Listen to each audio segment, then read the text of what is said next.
is the 77 WABC minicast.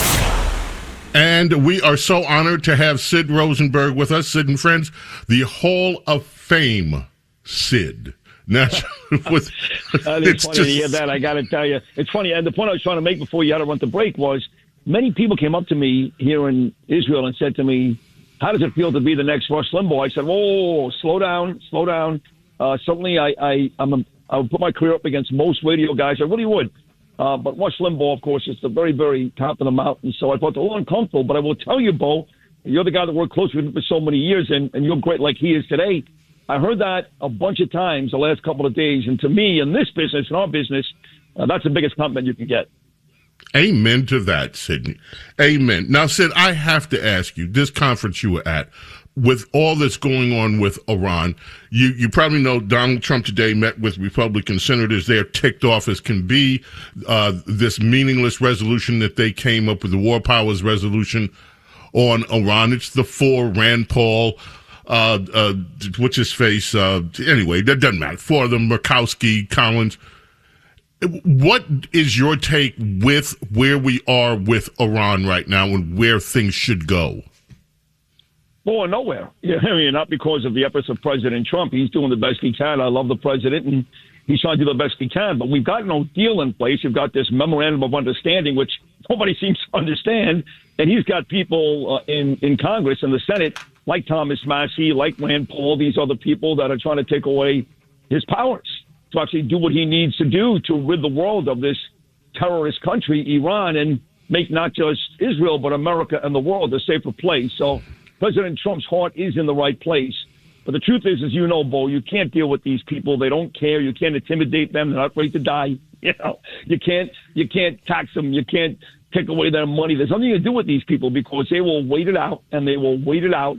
And it becomes more painful, quite frankly, for us here with the midterms coming up in November. So I think Trump ideally would like to really wait this thing out and completely strangle Iran economically. But the truth is they don't care, and Trump can't afford to do that because we'll get walloped in the midterms in November. So with all the, the confident talk from Trump and prices will go right down right away and all that beautiful stuff, the truth is we are stuck, and we've been stuck right now in this war for quite some time. Let's talk about New York. But before we go to the election results, I never thought, I grew up in New York. I grew up in Queens, New York.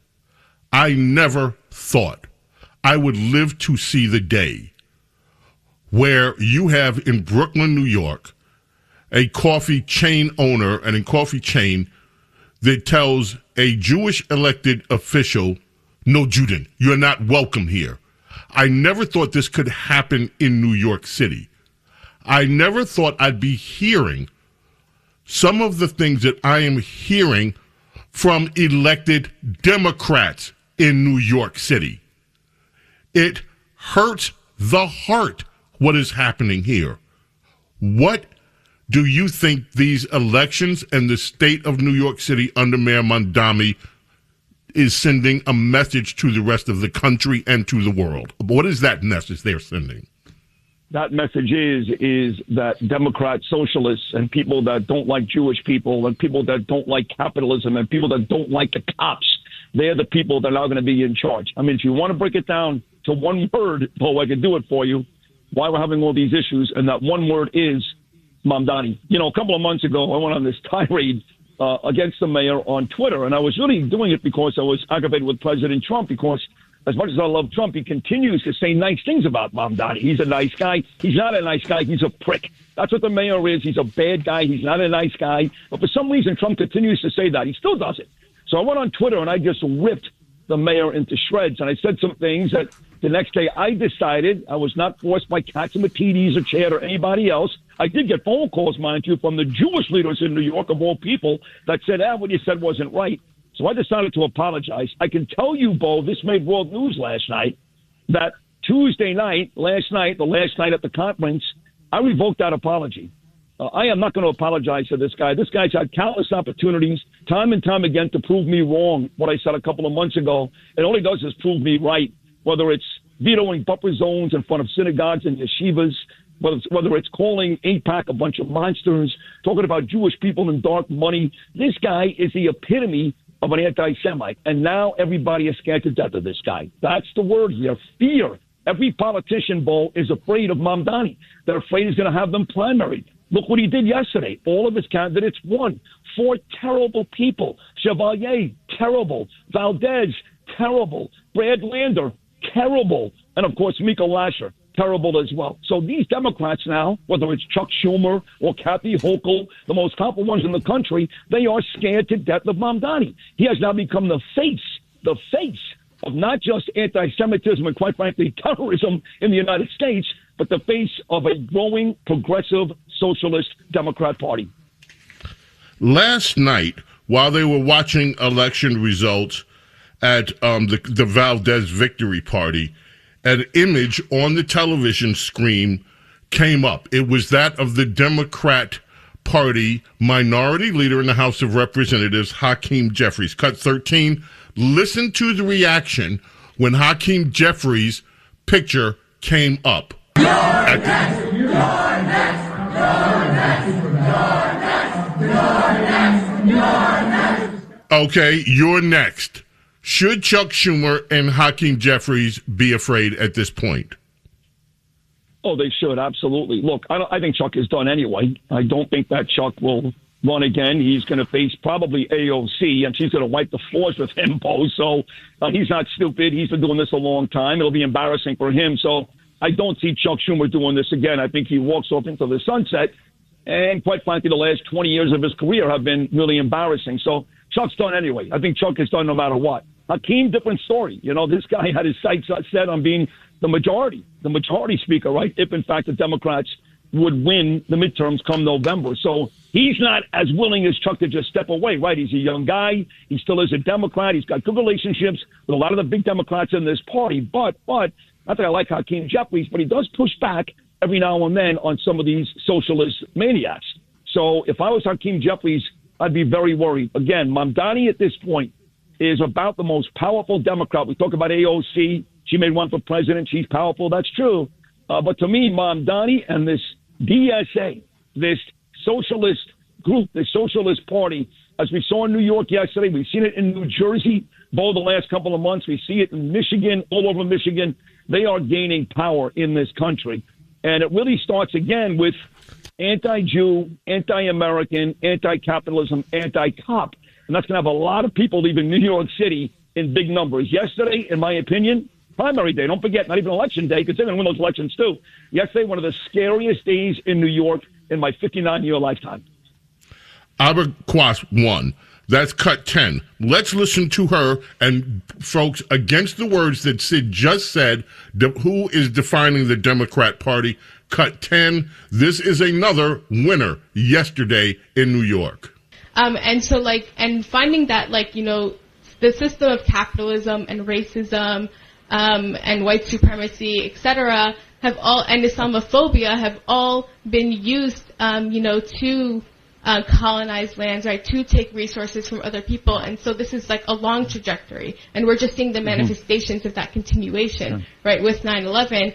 And so a lot of times when people are asking us to respond about, attack, right, if you look back, historically, right, a lot of us come from lands that were colonized, lands where wars are being waged, right, and a lot of times because of U.S. policy or the policies in Europe. And so I find that we can connect over that, but then also that the idea that we have to apologize for a terror attack that a couple of people did, and then there is no apologies or reparations for genocides and for slavery, etc., is something that I kind of find reprehensible. These people are winning office. Yeah, I mean, she's a moron. First of all, the word is et cetera, not execra. Second of all, the Israelis are not committing genocide, you dumb bastard. Third of all, a couple of people died. We had 1,300 people murdered. And mind you, thousands and thousands of brave IDF Israeli soldiers have died since trying to protect the homeland. And she's part of that group, like Hassan Piker. The mayor is friends with Hassan Piker. That's the bottom line. Hassan Piker sat there on his podcast with Mamdani years ago, and he said these words, Bo, America deserved 9/11. At that point, Mamdani could have stood up and said, hey, Hassan, take it easy. That's not true. He offered zero pushback Zero. What does that tell me? He agrees with Hassan Piker. And this moron last night, this lady, she said the same thing, that basically colonization and genocide and all these horrible things you do in America is the reason why we deserve 9/11. Think about that for a second. This September, 25 years. I was on the air that day with Imus. In fact, at my Hall of Fame celebration, I think both Deirdre and Wyatt Imus are flying to New York to be a part of it with me, which is a very, very big honor. I was on the air with Imus when that first plane hit. I knew people who died in those buildings that day. To this day, it still breaks my heart. And these animals are winning office, including the mayor in our own city, and they blame us. They blame us for a bunch of radical Islam Muslims flying airplanes into buildings. How in God's name did we get to this place, Bo Snerdley, this terrible, scary place? For people in New York, older people, that are Jewish, that are living in New York and witnessing this. People old enough to remember what the aftermath of World War II was like. So many people now from the World War II generation are gone. But those people who were young right after World War II, some of them are still alive and now are senior citizens in elderly years. If New York was a safe place for people that had experienced the worst of humanity in the 20th century, not only what happened with World War II and the over 70 million people that are believed to be killed, not 50, 70, and then beyond the horrible things that happened in Ukraine, the horrible things that happened in China. And we're talking about a century of mass death like no other in human history. How do you think these people, Sid, are looking at what is happening in New York? They can't leave.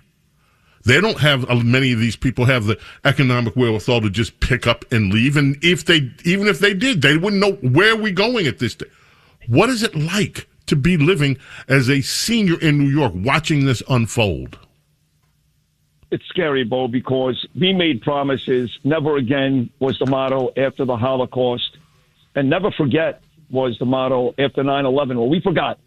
We forgot. Now look, I know a lot of the kids that are voting today, these morons out of Williamsburg and the Upper East Side, they weren't even born during 9/11. They have no appreciation for innocent Americans going to work in 3 different places and dying that day. I get all that. But there are plenty that were alive and remember it and still do nothing about it. So never forget 9/11. We forgot. Never again the Holocaust. It's happening again. And I heard a lot of people saying this yesterday, too, all over the social media platforms, that yesterday's elections in New York City, and I know Judge Weinberger coming up is going to agree with me, yesterday's elections in New York City mirrored what we saw in the 1930s in Germany.